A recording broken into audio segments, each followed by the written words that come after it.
Baik, Sampai saya mana, lanjut. Ibu? Ya, Bu Ais. Nggih, monggo dilanjut. Dilanjut Bu Indah, dilanjut dulu. Tujuan pembelajaran penanaman nilai agama pada anak usia dini. Yang pertama, mengenal perilaku jujur dalam kehidupan sehari-hari. Yang kedua, membiasakan anak-anak berdoa sebelum dan sesudah melakukan kegiatan.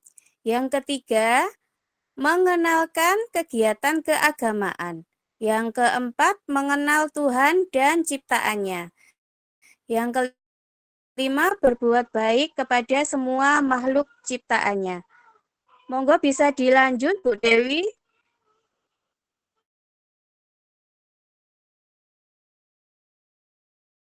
Ya, terima kasih. Apa enggak dilanjutkan sama Bu Ais? Nggih, monggo Bunda.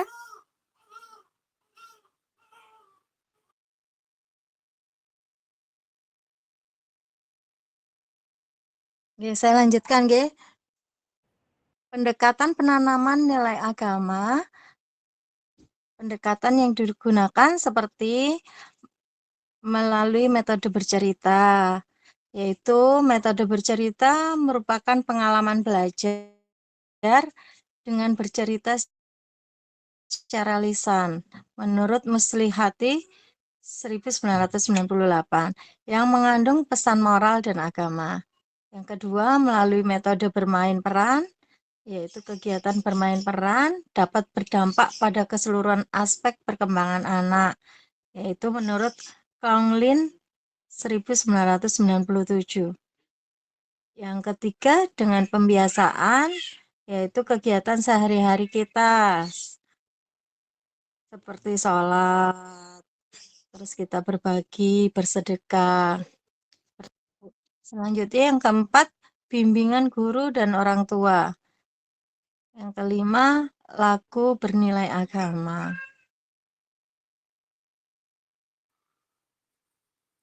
Monggo. Monggo dilanjutkan. Bu Amalia. Bu Ais. Nggih, terima kasih. Makna kejujuran bagi anak usia dini, yaitu mengajarkan anak agar tidak berbohong, kemudian mengajarkan anak untuk menghargai orang lain, mengakui dan meminta maaf atas kesalahan yang dilakukan, kemudian mengatakan dan bertanggung jawab atas perbuatannya. Monggo dilanjut Bu Hesti.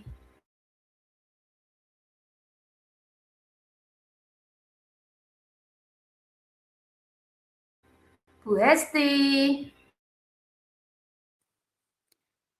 Bu Hesti ada?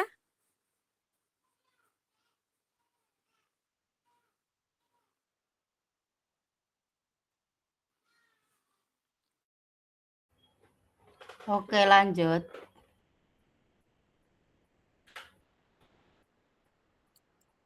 Bu Hesti. Saya lanjut saja, Bun. Lanjut ya, Bun ya. Nggih. Monggo Bu Ais. 6 contoh keteladanan yang diterapkan pada anak. 1. Keteladanan guru. 2. Pembiasaan mengakui kesalahan. 3. Memberi apresiasi pada kejujuran. 4. Melalui cerita dan dongeng. 5. Bermain peran role play. 6. Membuat aturan kelas sederhana. Boleh dilanjut, Bu Ais? Siap. Selanjutnya, toleransi. Suara saya kedengaran nggak ya, Bun? Dengar, Bu Ais. Ya, di saya slide-nya nggak jalan ya. Oke. Toleransi bagi anak usia dini. Jadi makna toleransi bagi anak usia dini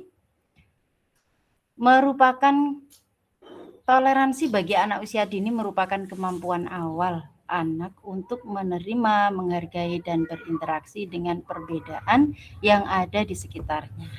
Perbedaan tersebut dapat berupa perbedaan pendapat, kebiasaan, kemampuan, budaya, agama, karakter teman, dan lain-lain.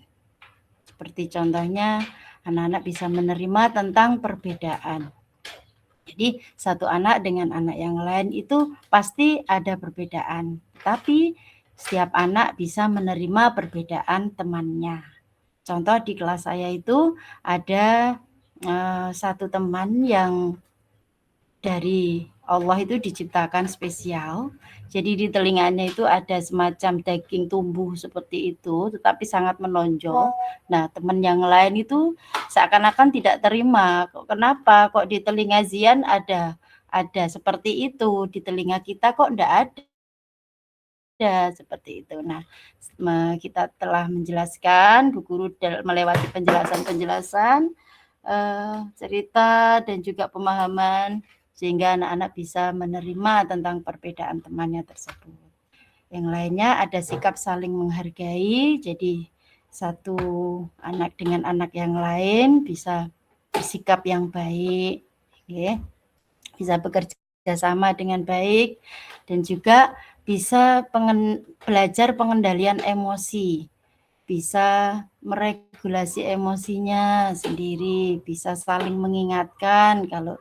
Kalau saya contoh dari anak didik saya itu dia mengingatkan temannya, yang mungkin temannya yang jahat seperti itu, ada yang jahil begitu, dia melaporkan. Karena itu kita tanamkan bahwa bersikap jelek atau bersikap jahat kepada temannya itu memang tidak disukai oleh Allah, seperti itu. Jadi ada penanaman moral di situ. Dan juga menanamkan empati. Jadi teman satu dengan teman yang lainnya, ada temannya jatuh, jadi dia berempati, dia bisa langsung saling menolong, bisa perhatian. Ada temannya sedih, kita berikan pelajaran, oh temannya sedih, bagaimana biar caranya temannya bisa ketawa lagi ya, kita hibur dengan apa ya, seperti itu dan lain-lainnya. Terima kasih, bisa dilanjut slide-nya, silakan Bu Husnul, monggo. Iya, Bu Ais. Penanaman nilai agama sangat bervariasi bergantung pada metode penanaman penilaian nilai agama atau kejujuran dan toleransi. Penilaian yang dilakukan terhadap yang dilakukan. Next, Bu Dewi. Kesimpulannya, nilai agama pada anak usia dini yaitu kejujuran dan toleransi, menanamkan nilai agama, kejujuran dan toleransi pada anak-anak sangat penting karena untuk meningkatkan karakter mereka sejak usia dini. Anak-anak perlu dibimbing dan didukung untuk memahami dan menerapkan nilai-nilai agama dalam kehidupannya sehari-hari. Dengan demikian, anak-anak dapat menjadi orang yang baik, jujur, dan toleransi, serta memiliki karakter yang kuat dan harmonis dengan orang lain dan sekitarnya. Terima kasih. Demikianlah presentasi dari kelompok 4. Monggo Bu Indah sebagai moderator. Oke, terima kasih bunda-bundaku semuanya. Mungkin bunda-bunda yang lain ada yang mau bertanya atau mau sekedar sharing, monggo silahkan. Nggih, Bu Indah, saya mencoba menambahi nggih. Bu Hesti mau menambahi, sepertinya sinyalnya tidak bersahabat itu dari tadi, suaranya nggak keluar. Oke, monggo Bu Am. Oke, saya mau menambahkan sedikit yang untuk keteladanan guru tadi kan tidak diberi keterangan. Saya menambahkan sedikit untuk keteladanan guru itu bisa guru selalu berkata jujur dalam perkataan dan tindakan. Jadi misalnya Bu guru itu kan kadang juga ada kepentingan ya Bu, misalnya datang ke sekolah terlambat ada sesuatu hal, nah itu bisa waktu masuk kelas Bu Guru juga meminta maaf dan menjelaskan dengan jujur kepada anak-anak. Diharapkan dengan seperti itu anak-anak bisa meniru perilakunya. Kemudian ada pembiasaan mengakui kesalahan. Nah, sudah saya sebutkan ya, yang seperti itu tadi, bisa jujur bahwasanya memang terlambat, juga mengakui kesalahannya. Kemudian memberi apresiasi pada kejujuran. Nah, yaitu bisa memberikan pujian kepada anak. Misalnya sudah mau berkata jujur ketika berbuat salah, itu bisa terima kasih sudah berkata jujur, mungkin seperti itu. Kemudian memberi apresiasi ketika anak-anak berbuat baik. Yang selanjutnya melalui cerita dan dongeng, mungkin guru menceritakan kisah tokoh yang memiliki sifat jujur. Terus kemudian bermain peran atau role play, anak bisa diajak bermain peran tentang situasi sehari-hari, misalnya mengembalikan barang yang ditemukan. Kemudian, nah ini anak bisa membantu memahami anak ya, aduh sampai kebalik, maaf bunda-bunda. Anak bisa memahami dengan sikap kita seperti itu. Kemudian membuat aturan kelas sederhana. Jadi guru dan anak bisa membuat kesepakatan untuk aturan-aturan yang telah kita buat. Terima kasih, saya kembalikan ke Bu Indah. Oke, terima kasih banyak Bu Amalia atas tambahannya di kelompok 4 kita. Selanjutnya ada sesi tanya jawab. Yang pertama ini ada Bu Mira. Monggo Bu Mira. Terima kasih teman-teman, topiknya menarik sekali tentang kejujuran ya.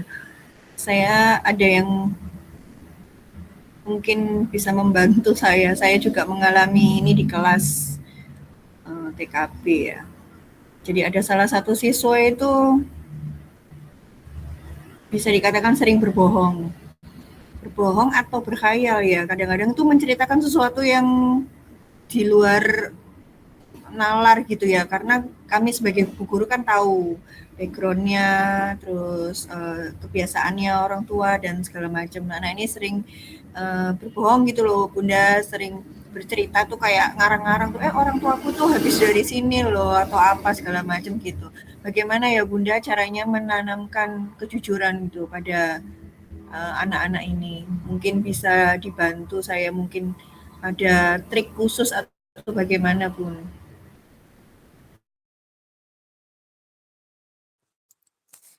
Baik Bunda, terima kasih atas pertanyaannya Bu Mira. Bagaimana ini Bunda mau ditampung apa? Langsung dijawab sekalian? Langsung dijawab aja Bu Indah. Oke, monggo Bunda, siapa yang bisa membantu menjawab pertanyaannya Bu Mira?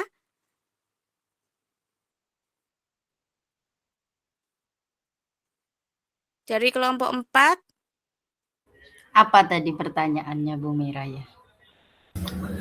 Bagaimana menanamkan kejujuran itu loh Bunda di anak-anak ini, karena saya itu sedang mengalami masalah ini. Ada satu siswa ini di TKP ini sering berbohong gitu loh Bu Ais, dengan bercerita itu seperti kayak orang menghayal gitu, sehingga apa ya, apakah perlu gitu kita sebagai bu guru itu mengkoordinasikan dengan orang tua ya, soalnya kadang sudah kami arahkan, sudah kami nasihati, tapi itu kayak berlanjut gitu Bu setiap hari. Jadi dia berbohong dalam tanda kutip terus sering menghayal, menceritakan yang mungkin di luar kebiasaan atau ekspektasi dari keluarganya gitu Bunda. Baik, akan berusaha mencoba menjawab ya. Jadi bagaimana menanamkan kejujuran pada anak usia dini. Jadi menanamkannya itu memang sesuatu hal yang sangat penting karena kita menanam ya. Jadi membantu anak-anak untuk menjadi individu yang jujur, bertanggung jawab. Nah, itu ada beberapa memang yang harus kita yang harus kita kaji, karena memang contoh dari Bu Mira ini sama persis dengan murid saya. Jadi dia itu suka berkhayal begitu ya Bu Mira ya. Punya daya imajinasi tinggi. Jadi murid saya itu seperti itu. Nah, mungkin ada kesamaan ya dengan Bu Mira. Jadi namanya juga sama dengan saya, Ais. Jadi dia itu sering datang-datang, dia sudah bilang, Bu, di sana tadi loh saya ketemu sama hantu. Terus hantunya tuh ketemu sama malaikat, seperti itu. Jadi ketemu cerita sama temennya. Nah, sementara temennya itu kan juga normal ya, seperti teman-teman yang lain.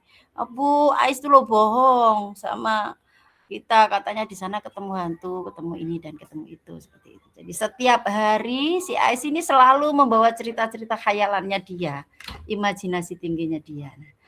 Nah, cara Bu Guru mengatasi, jadi yang pertama kita ajak bicara. Kita ajak bicara dulu. Kamu tadi benar lihat ini, seperti itu. Ya, Bu Mira, yang pertama kita ajak bicara dia dulu. Kemudian kita perlu menghubungi orang tua, karena memang sangat penting kita mengetahui kondisi harian si anak tersebut di rumah juga. Apakah di rumah juga seperti itu? Nah, murid saya ini ketika saya konfirmasi dengan orang tuanya, ternyata sama. Dan ternyata orang tuanya di rumah itu dari kecil membiasakan dengan cerita-cerita yang berimajinasi terlalu tinggi. Ketinggian imajinasi, sehingga si anak ini tercuci pikirannya dengan imajinasi itu hidup semua seperti itu. Pohon hidup semua, hidup. Ada mainan apa itu jadi hidup. Jadi di kelas itu ada mainan bebek-bebekan, itu dia berimajinasi. Aduh Bu Guru, itu loh bebeknya berenang. Padahal di kelas nggak ada bebek berenang seperti itu ya. Padahal itu hanya mainan. Itu sehingga teman-temannya heboh, si Ais ini berbohong Bu, seperti ini. Yang pertama tadi kita ajak bicara anaknya, kita ajak bicara baik-baik, apa sih maunya, seperti itu. Dan keduanya kita konfirmasi sama orang tua. Kalau sudah ketemu, nah di situ kita berikan aturan yang jelas. Jadi ketika anak itu ngomong jelek, kita cut. Kita beri aturan yang jelas. Kalau kamu nggak jujur, konsekuensinya seperti ini. Nah, seperti itu Bu Mira. Saya lakukan kepada murid saya itu karena dia, enggak ada itu setan-setan apa itu, enggak ada itu. Malaikat itu di atas loh, nggak ada yang lihat. Kamu lihat, gimana sih? Wujudnya gimana sih? Nah, setan itu gimana sih? Seperti itu. Jadi kita adakan aturan-aturan yang jelas untuk mengekat imajinasi dia yang terlalu tinggi ini tadi. Sehingga kan membuat dia seakan-akan selalu berbohong kepada teman-temannya. Padahal dia sebenarnya mengikuti imajinasinya dia itu tadi yang terlalu berlebih itu. Terus kita mengajarkan anak-anak, mengajarkan si anak tersebut untuk bercerita yang apa adanya. Jadi misalkan kalau dia bercerita tentang bebek berenang itu tadi ya, di kelas ada bebek berenang Bu, kita kembalikan imajinasinya itu dengan hal yang nyata. Lihat sih, bebek ini berenang di mana, airnya ada di mana sih? Cuma di pikiran sampean loh yang ada airnya. Ayo, airnya dihapus. Ini bebeknya ada di atas mejanya Bu Guru. Ayo dilihat yang betul, ditanya lagi. Betul, ada di atas meja Bu Guru apa enggak? Ketika dia masih ngeyel, dia berenang Bu, dia berenang. Airnya di mana? Jadi kita kembalikan ke keadaan yang nyata seperti itu. Nanti kalau sudah dia bisa menerima itu, jadi kita lebih dalam lagi untuk memberikan dipuji kejujurannya, ditanya seperti itu. Karena dia juga sering di rumah itu seperti itu dan orang tuanya memang belum bisa mengatasinya. Dan alhamdulillah seiring berjalannya waktu dia mau naik kelas 1 itu dengan aturan-aturan yang tegas itu tadi. Jadi semua Bu Guru kita kumpulkan, kita kasih tahu bahwa si Ais ini anaknya seperti ini, imajinasinya seperti ini. Dia suka bercerita seperti ini, teman-temannya sukanya seperti ini. Nah, itu kita beritahu semuanya. Terus kemudian Bu Guru mengambil keputusan bahwa nanti kalau Aisnya cerita seperti ini, Bu Guru harus bersikap tegas seperti ini. Dan memberikan bahwa kamu harus berkata jujur. Kadang-kadang dia tuh begini Bu Mira, temennya nggak ngapa-ngapain gitu ya. Nggak salah, nggak apa, misalnya cuma ngomong, Ais lo dipanggil sama Bu Guru, seperti itu. Dia sudah berhayal terlalu tinggi. Dia bilang, Bu, itu loh Abiseka itu loh tadi bilangnya saya loh dipanggil Bu Guru katanya mau dimarahin. Padahal Bu Guru gak mau marahin. Akhirnya kita pertemukan antara Abiseka sama si Ais itu tadi. Abiseka tadi ngomong apa? Bilang sama Ais apa? Bilang kalau Bu Guru mau marahin ta? Enggak. Nah, ini yang jujur siapa, yang bohong siapa nanti akan tahu. Jadi kita sering masukkan anak-anak yang seperti itu ke ruang BK gitu ya. Jadi kita interogasi, kita kasih pemahaman ya dengan cara yang menyenangkan agar mereka tidak ini ya, maksudnya tidak kapok seperti itu. Terus kita latih kejujurannya. Ngoten Bu Mira. Mungkin kurang ya, ada yang mau menambah? Saya pikirkan untuk berkoordinasi dengan orang tua. Kalau ini tadi soalnya berbohongnya itu tentang materi ya mungkin. Jadi saya mungkin harus mencari kalimat yang apa ya, mungkin tidak menyinggung juga mungkin untuk orang tuanya. Jadi bukan berhalusinasi seperti yang mungkin si Ais ini. Cuman siswa saya ini gimana? Berbohong itu mengenai, ya bilang katanya, papaku lo baru pulang dari Australia, papaku bawa mini apa segala macam gitu. Kemarin aku naik mobil ini loh, kayak gitu-gitu Bu Ais. Nah, sedangkan biasanya kami ini kena cerita ya.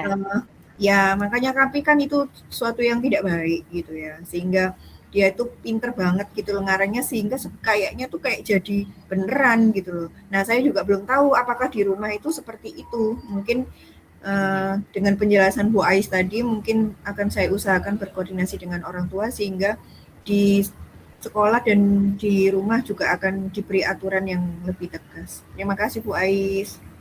Sami-sami Bu Mira, terima kasih banyak. Monggo dilanjut Bu Indah. Untuk menanggapi tadi Bu ya, sekedar sharing ya. Di tempat saya juga ada anak seperti itu. Kemudian karena berulang-ulang seperti itu, akhirnya saya bercerita tentang malaikat. Saya ceritakanlah malaikat Raqib dan Atid. Malaikat Raqib itu ada di pundak kita sebelah kanan. Nah, malaikat Raqib itu mencatat semua amal baik dari kita. Kalau yang sebelah kiri ada malaikat Atid. Tugasnya apa teman-teman? Nah, kalau malaikat Atid tugasnya mencatat amal buruk. Jadi kalau teman-teman bohong, dicatatlah sama malaikat Atid sebelah kiri. Lagi berbohong lagi, dicatat lagi, sudah berapa? Sudah 2. Terus teman-teman di sini mukul temannya, dicatat lagi sama malaikat ada 3. Kemudian besoknya berbohong lagi, dicatat sama malaikat Atid. Kalau sudah banyak, gimana Bunda? Kalau banyak yang sebelah kiri, banyak yang buruknya, nah kan jomplang ke kiri tuh. Nanti teman-teman, kalau banyak yang buruknya, akhirnya masuk neraka. Neraka itu ada apanya Bunda? Ada apinya, saya gitu.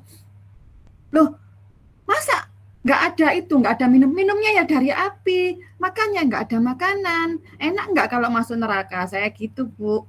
Terus nggak mau kalau gitu masuk neraka. Nah, kalau teman-teman nggak mau masuk neraka, ya jangan bohong berulang kali. Dibanyain yang kanan.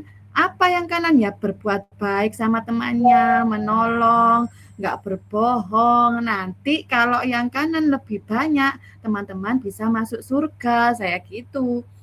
Kalau di surga ada apa Bunda? Oh, ada segala macam yang kamu suka ada di situ. Itu sudah aku suka ini ada Bunda, ada. Aku suka ini ada. Aku mau naik skuter ada.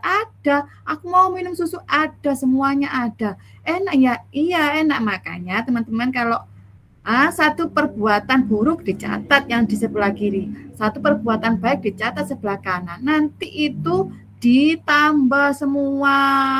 Mana yang lebih banyak? Kalau banyak yang kanan, banyak yang baik masuk surga. Kalau banyak yang kiri masuk neraka. Saya gitu Bu. Ya alhamdulillah ya ada yang nyantol sih. Akhirnya kalau mereka bohong, aku bohong Bunda gitu. Iya gak boleh bohong dong. Iya maaf Bunda gitu. Ya alhamdulillah Bu. Ada apa ya? Saya itu suka cerita malaikat-malaikat, nabi-nabi gitu. Anak-anak seneng. Bunda mau cerita. Bunda cerita apalagi ini kan momennya bulan Ramadan ya. Jadi saya itu Jadi malaikat ini kayak ini tadi ya, figur superhero Iya. tadi ya. Iya, Bu. Jadi anak-anak itu suka kalau ini momennya Ramadan, saya itu ceritanya itu dari malaikat 1 sampai 10 itu saya ceritakan tugasnya apa, kemudian nabi-nabi itu anak-anak seneng ternyata.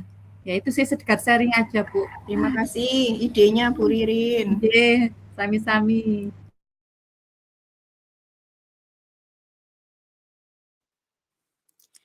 Baik Bunda, terima kasih atas sharing-sharingnya Bu Mira, Bu Ririn. Bagaimana ini Bu Farhana, waktunya sudah habis ini ya, dilanjut apa stop sampai di sini? Bu, untuk matkul 6 ini kan sampai 14.50. Sekarang pukul berapa? 13.50 masih belum, Bu. Masih Nah, belum. iya. Apakah tadi sudah tanya jawab? Mohon maaf saya tadi barusan dari jalan. Ini sudah Tanya balik ke rumah. jawabnya masih Jawabnya satu. baru satu. Nah, silakan dilanjutkan dulu tanya jawabnya. Ngapunten Bu Nana, menyelat sedikit. Bu Nggih. Cucu ada penguatan apa mboten? Tidak ada, pekan depan tidak baru ada. penguatan. Sudah Oke, share di gitu. grup kan? Nggih. Berarti nanti biar teman-teman ini kita closingnya sampai sesuai dengan jadwal saja, nggih. Nggih. Kurang lebih seperti itu. Nggih. Soalnya Siap. kita mau ini matkul bahasa Inggris. Bu Yohana, saya Japri. Mau dilanjut, Indah. Silakan dilanjutkan dulu tanya jawabnya, nggih. Baik Bunda, untuk pertanyaan selanjutnya tadi saya lihat Bu Erni, monggo. Nggih Bunda, matur suwun. Bunda, yang mau saya tanyakan, mengapa pendekatan nilai agama dan moral penting diterapkan pada anak usia dini? Itu Bunda.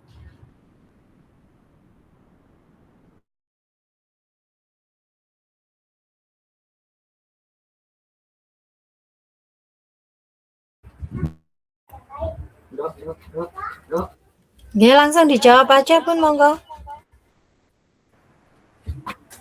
Ya, terima kasih. Halo. Halo, apa suara saya terdengar? Iya, Bu Ida. Halo. Monggo. Terdengar, Bu. Nggih, terima kasih Bunda. Bu Erni, saya mencoba untuk menjawab, nggih. Nggih. Pertanyaannya Bu Erni tadi apa, Bu? Mengapa pendekatan nilai agama dan moral penting diterapkan pada anak usia dini? Nggih, baik. Kalau menurut jawaban dari kelompok kami, sangat penting karena anak usia dini itu merupakan usia golden age Bunda ya. Usia 0 sampai 6 tahun, di mana di usia tersebut itu waktunya pembentukan karakter, sehingga nilai agama dan moral itu lebih mudah ditanamkan pada anak usia dini. Jadi membentuk kebiasaan baik sejak kecil itu sangat penting di anak usia dini, karena anak usia golden age itu mudah menyerap Bunda. Jadi mudah menyerap mana yang baik, mana yang buruk, itu cepat menyerapnya di usia golden age. Seperti itu Bu Erni. Oh, nggih. Matur suwun Bunda Sulaipa atas penjelasannya. Sami-sami. Bagaimana Bu Erni dengan jawabannya? Nggih, sampun matur suwun nggih Bunda. Nggih, monggo dilanjut. Selanjutnya ada Bu Umi. Monggo Bu Umi. Ya, sebentar. Terima kasih atas kesempatannya. Tadi disebutkan ya metode-metode yang digunakan dalam pendekatan nilai agama dan moral. Itu minta tolong saya tadi mungkin kurang mendengarkan ya, bisa diulang lagi untuk menyebutkan salah satu metode yang bisa digunakan dalam pendekatan nilai agama dan moral di PAUD. Kalau bisa mungkin juga minta contohnya. Terima kasih. Baik, Bu Umi, monggo Bunda. Dari kelompok 4, mungkin ada yang bisa bantu menjawab. Coba saya bantu jawab ya Bu Indah. Nggih, monggo Bu Sundari. Bu Umi, tadi yang ditanyakan Bu Umi apa contoh dalam menanamkan nilai moral pada anak usia dini nggih? Bukan. Bukan. Tadi kan jenengan menjelaskan di materinya tentang metode pendekatan. Nah, itu salah satunya itu kan ada banyak toh metodenya dengan metode bercerita atau apa itu dia salah satunya kalau saya. Nah, itu minta tolong mungkin saya tadi kurang jelas. Minta tolong sebutkan aja salah satu metode yang dapat digunakan dalam pendekatan nilai agama dan moral di PAUD. Nggih. Saya coba jawab nih Bu ya. Di apa namanya kita menggunakan metodenya itu bisa dengan cara kita untuk bercerita gitu atau bisa dengan bermain peran gitu juga bisa Bu yang berkaitan dengan agama-agama, bercerita yang tentang yang sederhana. Apa namanya tentang agama, habis itu tentang kayak kejujuran, tentang apa namanya menghormati gitu Bu, atau apa namanya kalau seumpama kita bisa mengajak anak-anak gini, coba kita bermain peran yuk, kita kan bisa menentukan dengan tema kita, kita yang menentukan temanya, nanti anak-anak yang bisa memilih perannya gitu Bu, tapi sesuai dengan keagamaannya gitu Bu. Mungkin seperti itu Bu jawaban dari saya. Untuk contohnya Bu, misalnya berperan itu seperti apa kalau 6 itu? Oh, kalau berperan 6 itu seperti gini. Kita apa namanya kita seumpama kita bermain peran itu ada salah satu siswa tadi ada yang apa namanya seumpama kalau dia menumpahkan apa namanya kayak tempat botol minum, di situ kan otomatis kan banyak teman-teman Bu ya, habis itu nanti kan situ kan kita kan bertanya siapa ya yang tadi itu apa namanya menumpahkan air ini ya, kalau mereka tidak ada yang menjawab kita nanti bisa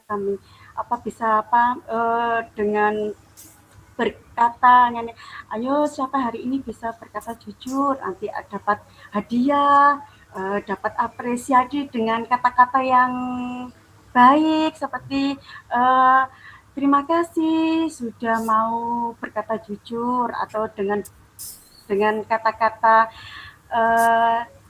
alhamdulillah ya hari ini ada yang sudah mau berani mengatakan untuk bertanggung jawab atas kesalahannya gitu Bu. Berarti bisa dikatakan dengan kejujuran ya. Seperti itu Bu. Terima kasih Bu Sundari. Terima kasih Bu. Terima kasih Bu Sundari, Bu Umi juga. Monggo sekarang dilanjut. Ada saya boleh sharing? Oh nggih, monggo Bu Ririn. Ini tadi untuk pembelajaran mengenai agama dan moral gitu ya. Sebaiknya untuk di usia dini ini kita tanamkan dulu kepada anak-anak bahwa siapa Tuhan kita, agama kita apa, kitab kita apa, kemudian nabi kita siapa. Karena jika itu tidak kita kenalkan, anak-anak itu belum mengenal Bu. Saya soalnya pernah saya masuk ke kelas lain itu, saya tanya itu ternyata nggak bisa. Tuhan kita itu siapa? Agama kita apa? Mereka itu nggak bisa menjawab. Jadi ya kita bercerita aja. Kita cerita, lalu nanti kita masukkan di situ. Dari Tuhan kita itu Allah, terus agama kita itu Islam, Nabi kita Muhammad, kitab kita Al-Quran. Jadi kita tanamkan, kalau ini agama loh ya, masuk ke agama dan moralnya. Itu sebagai sharing tambahan dari saya aja, Bu. Nah, kalau mungkin dari lembaganya ibu-ibu mungkin ada trik yang lain. Nggih ngoten mawon Ibu. Matur suwun. Terima kasih Bu Ririn atas sharingnya ini. Dilanjut, monggo Bu Hanifatus Safira. Iya Bu, saya mau bertanya. Peran guru dalam pendekatan nilai agama dan moral di PAUD itu bagaimana ya Bu ya? Perannya guru.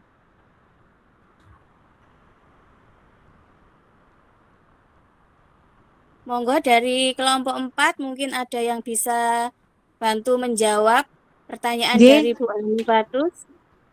Saya bantu Monggo jawab, Bu nggih. Hesti. Nggih, monggo. Tadi pertanyaannya bagaimana peran guru dalam pendekatan nilai agama dan moral di PAUD, nggih? Iya Bu. Nggih.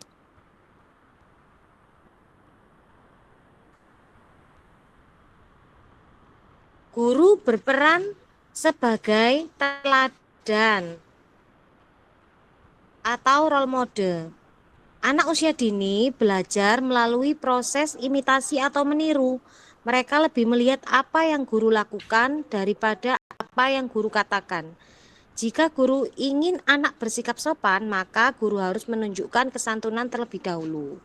Contohnya misalkan guru selalu mengucapkan tolong saat meminta bantuan siswa, terima kasih setelah dibantu, dan kata maaf jika melakukan kesalahan kecil.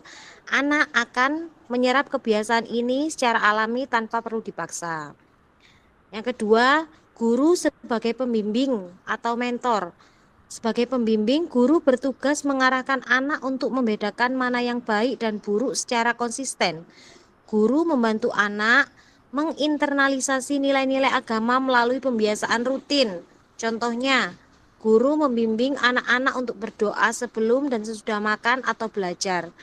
Bukan hanya sekedar menghafal doa, tapi guru menjelaskan dengan bahasa sederhana bahwa ini adalah bentuk rasa syukur kepada Tuhan. Yang ketiga yaitu guru sebagai fasilitator.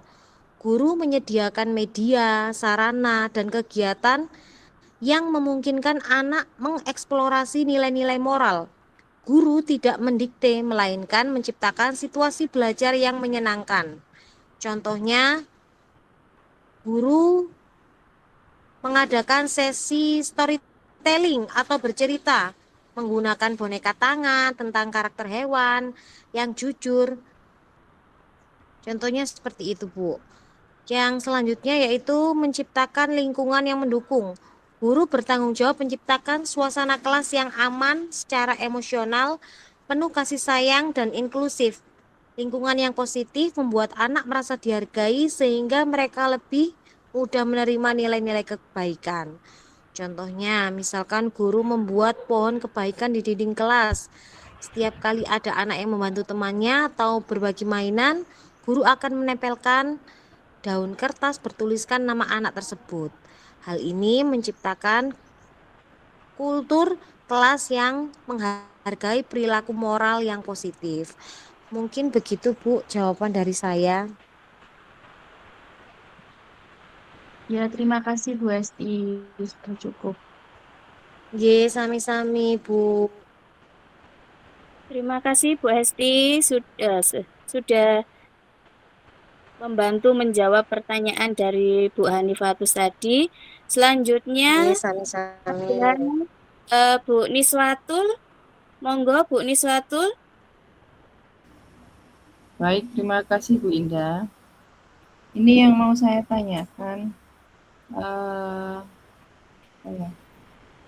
Pendekatan apa sih yang efektif dalam menanamkan nilai agama dan moral pada anak usia dini itu, Bun?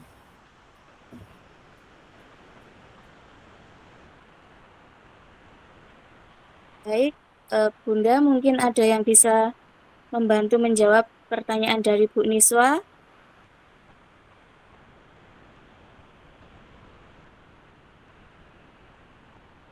Halo Bunda, mungkin Bu Amalia bisa membantu menjawab? Oke, saya akan mencoba menjawab. Tadi pertanyaannya pendekatan yang efektif nggih Bu Niswa nggih dalam menanamkan nilai agama dan moral nggih pada anak usia dini. Iya, betul, Bu. Oke, menurut saya itu bisa dilakukan dengan pendekatan yang menyenangkan. Nah, yang menyenangkan itu berarti kita melihat kesenangan anak-anak. Kira-kira anak-anak itu suka dengan apa? Misalkan melalui sukanya kan bermain gitu Bunda, berarti bisa melalui bermain. Jadi mungkin dengan bermain itu di sela-sela permainan itu kita bisa menyelipkan nilai-nilai agama dan moral itu. Misalnya baru bermain bersama kita bisa, oh temannya boleh dipinjemi dong. Nah, seperti itu kan sudah termasuk kita berarti harus berbagi dengan teman, tidak boleh egois seperti itu. Kemudian misalnya dengan bernyanyi, ya misalkan kalau di kita di agama Islam mungkin dengan bernyanyi lagu-lagu religi, misalnya apa ya? Saya kok lupa. Nanti mungkin bisa sharing-sharing ya Bunda yang punya lagu religi tentang agama. Kemudian bisa dengan cerita. Nah kalau dengan cerita ini karena di PAUD saya itu umum gitu Bunda, jadi saya jarang melakukan misalkan bernyanyi lagu-lagu religi yang khusus misalnya untuk agama Islam atau agama Nasrani atau apa, itu jarang sekali saya lakukan karena bersifat umum. Kalau melalui cerita, nah itu kan bisa kita cerita dengan hal-hal kebaikan seperti itu, bahwasanya kita menyayangi tanaman dengan merawatnya dengan baik, kemudian menyayangi hewan peliharaan, itu juga termasuk nilai agama yang patut kita terapkan. Kemudian dengan pembiasaan dalam kegiatan sehari-hari, berhubung ini dengan nilai agama dan moral, mungkin bisa dengan saya lakukan dengan berdoa. Sebelum mulai kegiatan kita berdoa, kemudian mau makan kita berdoa, kemudian untuk yang beragama Islam seperti saya ajarkan doa-doa kecil seperti mau ke kamar mandi atau apa seperti itu mungkin guys. Kalau ada kurangnya mohon maaf. Terima kasih. Baik, terima kasih Bu Am atas jawabannya. Terima kasih Bu Am sudah membantu menjawab pertanyaan dari Bu Niswa. Selanjutnya di sini ada Bu, maaf Bunda sinyalnya. Ada Bu Triana. Monggo Bu Triana. Ya, Bunda, terima kasih kesempatannya. Ini Londa, perbedaannya itu Londa, apa sih enggak ya perbedaan nilai agama sama nilai moral itu?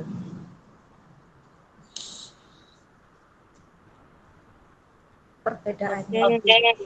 Baik, Bu Triana.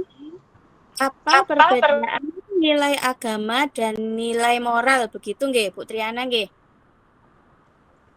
Oke, Bunda.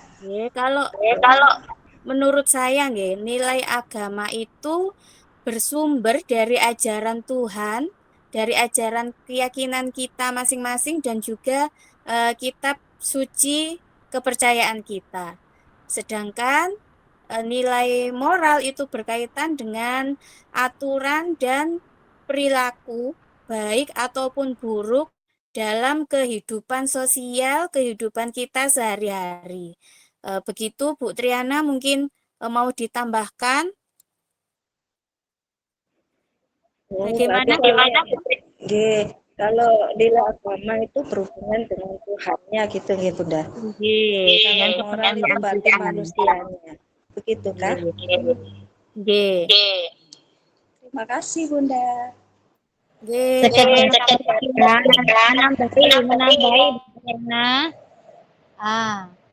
Kalau perbedaan dari agama dan moral, dengar nggih? Soalnya di tempat saya hujan lebat. Dengar nggih Bu Triana?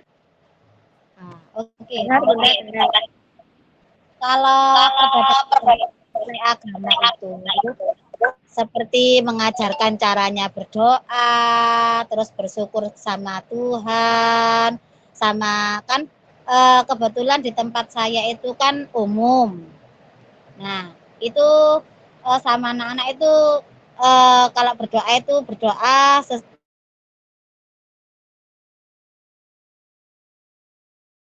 tapi untuk yang agama Kristen itu berdoa sesuai dengan kepercayaannya masing-masing. Nah, seperti itu Bu Triana.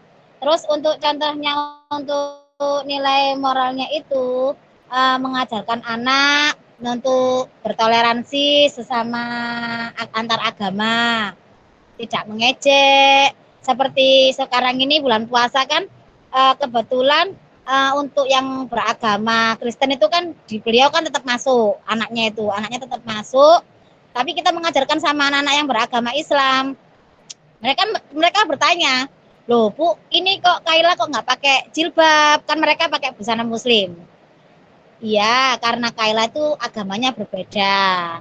Tapi kita harus tetap saling menghormati. Nah, jadi menanamkan nilai bertoleransi sesama antar agama itu mulai sejak dini agar mereka tahu bahwa kita harus rukun antar sesama agama. Seperti itu Bu Triana. Terima kasih. Terima kasih.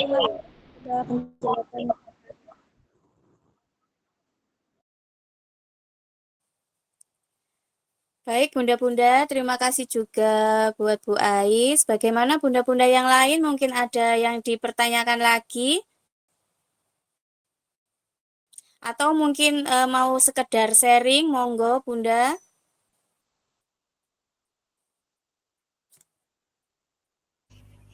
Boleh saya sharing, Bun? Monggo Bu Yuyun. Intinya gini, dari PPT yang sudah ditampilkan tadi, saya menyimpulkan bahwa kita sebagai seorang guru itu tidak boleh menggunakan pendekatan moral yang berupa ceramah panjang. Itu kita nggak bisa menggunakan metode seperti itu. Jadi harus dihilangkan, berupa ceramah panjang itu harus dihilangkan. Tapi kita harus mengajarkan pengalaman-pengalaman yang nyata untuk anak-anak dalam kebiasaan sehari-hari. Jadi antara hubungan hangat antara guru dan anak itu terasa gitu. Karena kebanyakan guru-guru kalau sudah bad mood-nya turun, larilah ke metode ceramah panjang. Cari simpel dan amannya seperti itu. Dan tidak akan membuang rasa mood-nya itu tadi untuk meningkat, itu tidak ada. Jadi gimana caranya kita supaya bisa berinovasi terus, kreatif terus, sedikit lengah kita sebagai guru, rasa mood itu turun, secepat mungkin kita harus tanggap supaya metode-metode yang lampau itu tidak kita gunakan ke anak-anak, gitu loh Bu. Maksud saya seperti itu. Jadi kita harus introspeksi diri kita sendiri. Karena apa? Nanti kalau kita menggunakan metode ceramah, lengah, kesel, capek sedikit, kita sebagai pendidik larinya ke metode ceramah, pasti anak-anak tidak akan mood. Belajarnya itu ya wis ngono ae, biasa ae. Jadi akhirnya jenuh ya Bu Yuyun ya. Iya. Akhirnya tambah jenuh, kitanya tambah bingung, mari kene diapakno ya arek-arek. Larinya nanti ke situ. Biasanya malah ditinggal mainan sama anak-anak ya Bu Yuyun ya. Iya, enggak direken. Makanya yang harus dibenahi moralnya ya pendidiknya kalau menurut saya. Jadi diusahakan walaupun itu tadi cara pembelajarannya masih ada yang kelompok, belum area, belum sentra, atau masih ada yang klasikal, tetap aja ke gurunya, karena kita sebagai panutan, sebagai contoh untuk anak-anak. Jadi diupayakan semaksimal mungkin, kita harus bisa menyemangati diri kita sendiri. Lengah sedikit, mangkel sedikit, nang cepet nang. Nggak usah.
Pendekatan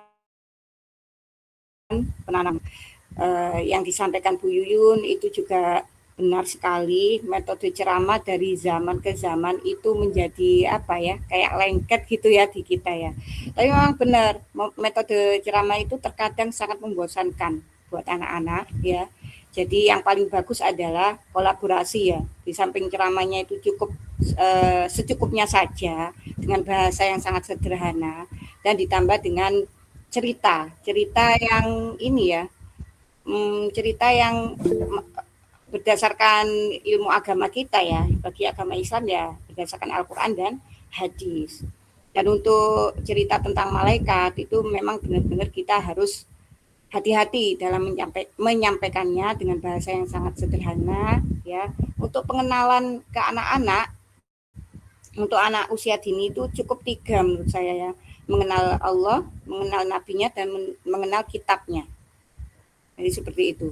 Dan di sekolah saya itu anak-anak itu juga menghafal, bukan menghafal, karena seringnya kita membaca, jadi anak-anak itu hafal sendiri rukun Islam dan rukun iman.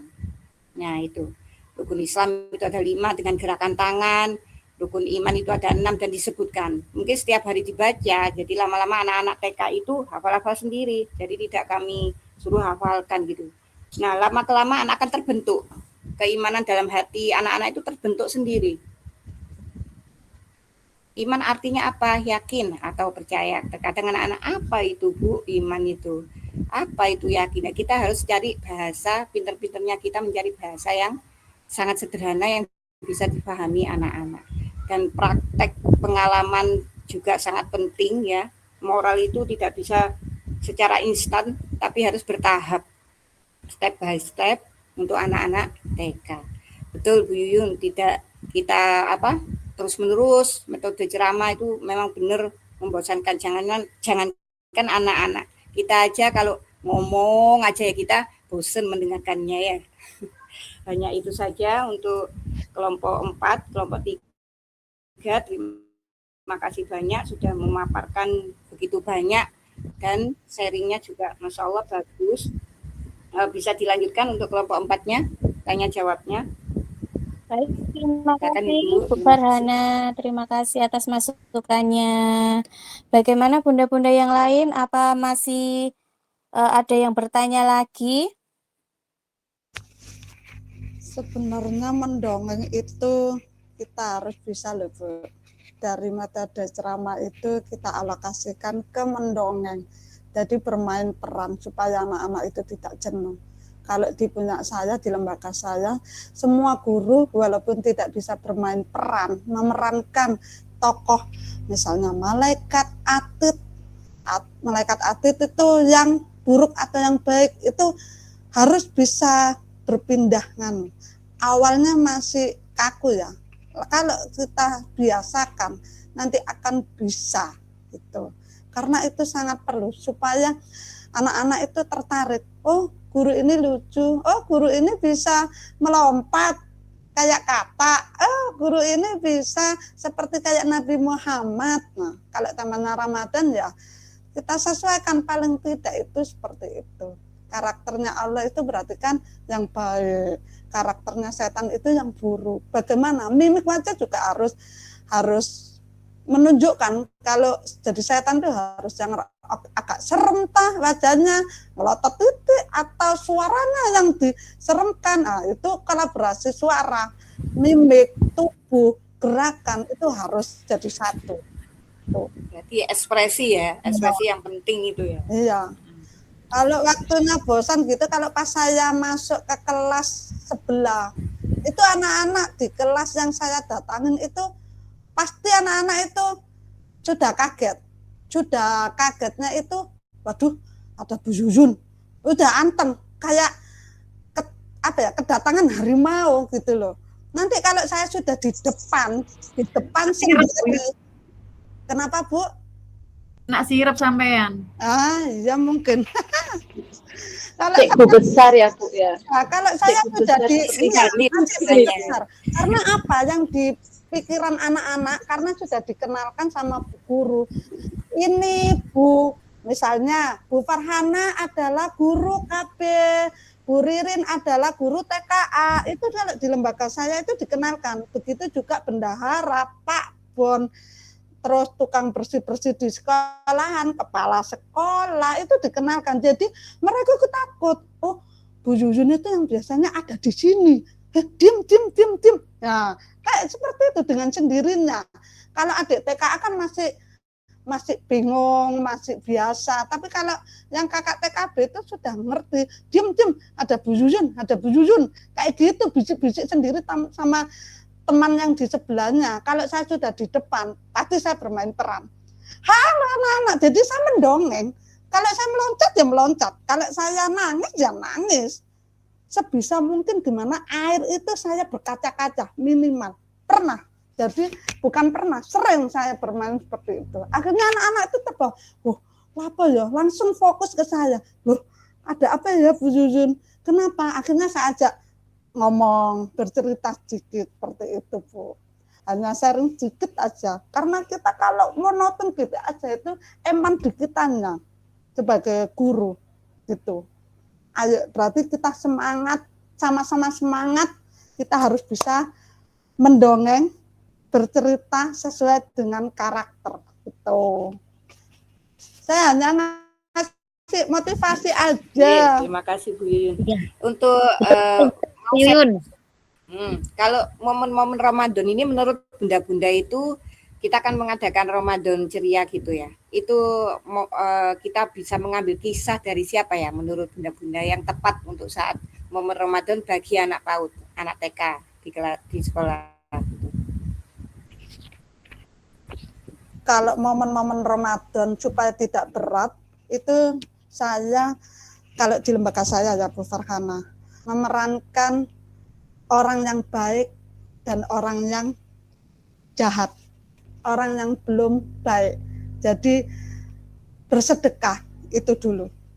Kalau kita perankan, bermain peran Nabi, ketinggian kalau menurut saya, itu nanti kalau dia sudah masuk dalam perangkat kita sebagai guru, bisa kita naikkan sedikit taraf imajinasinya guru mengajak anak-anak untuk berkhayal masuk dalam otak kita.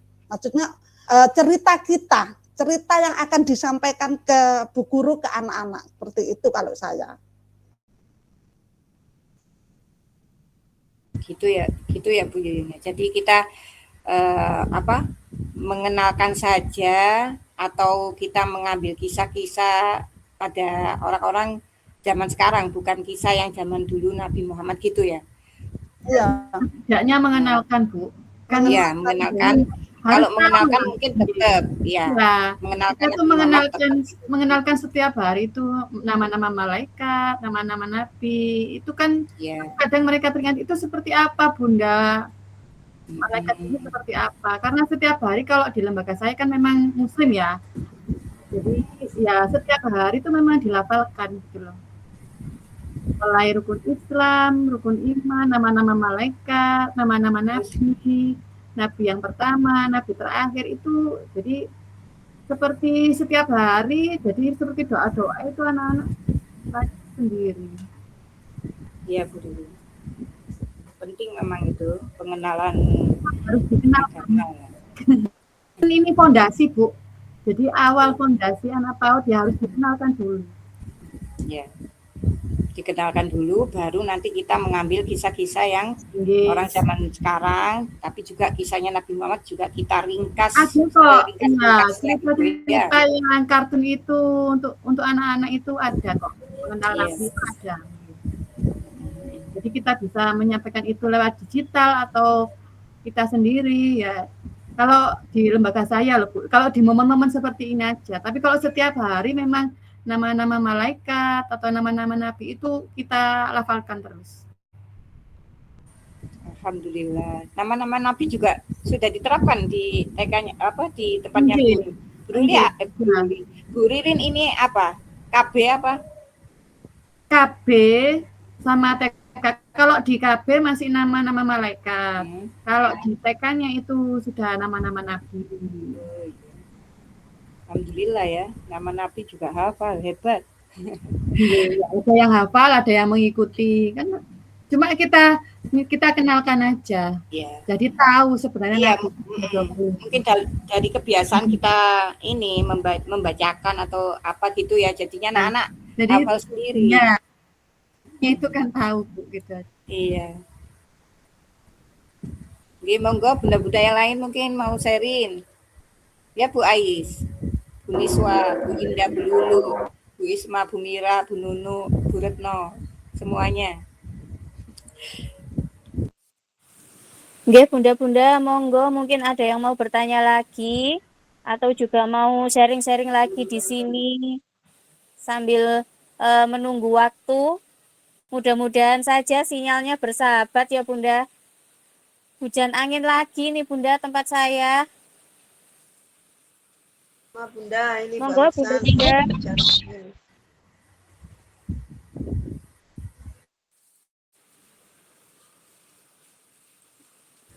Bu Sundari mungkin bisa cerita atau sharing. Silakan Bunda Sundari, Bu Sundari. Masih ada waktu. Bu Sunarsi, Bu Triana.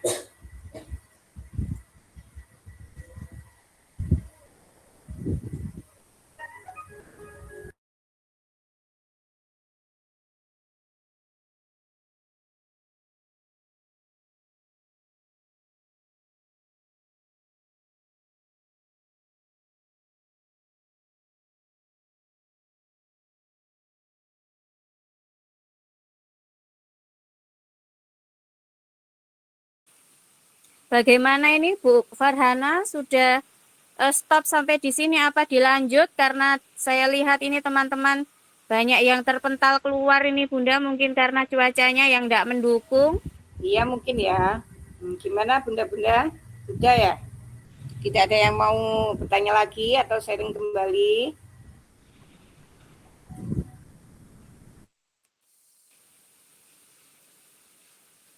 Bagaimana Bu Far?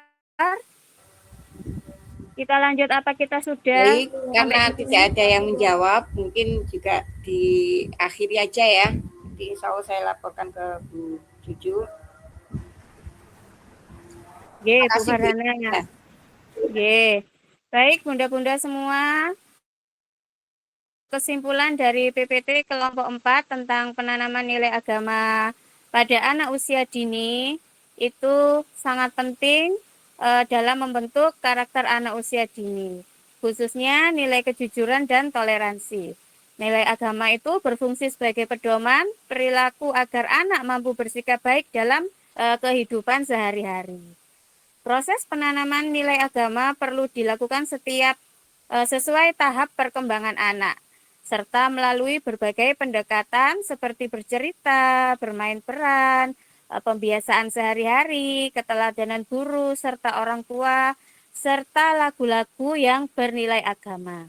Dengan bimbingan dan dukungan yang tepat, anak akan mampu memahami dan menerapkan nilai-nilai agama dalam kehidupan sehari-hari, sehingga tumbuh menjadi pribadi yang jujur, toleran, berkarakter kuat, dan mampu hidup harmonis dengan orang lain.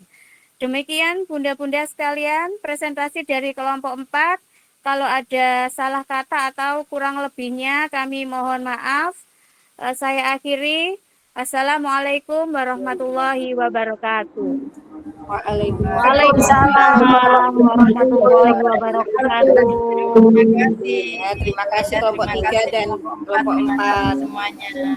Waalaikumsalam warahmatullahi wabarakatuh. Terima kasih.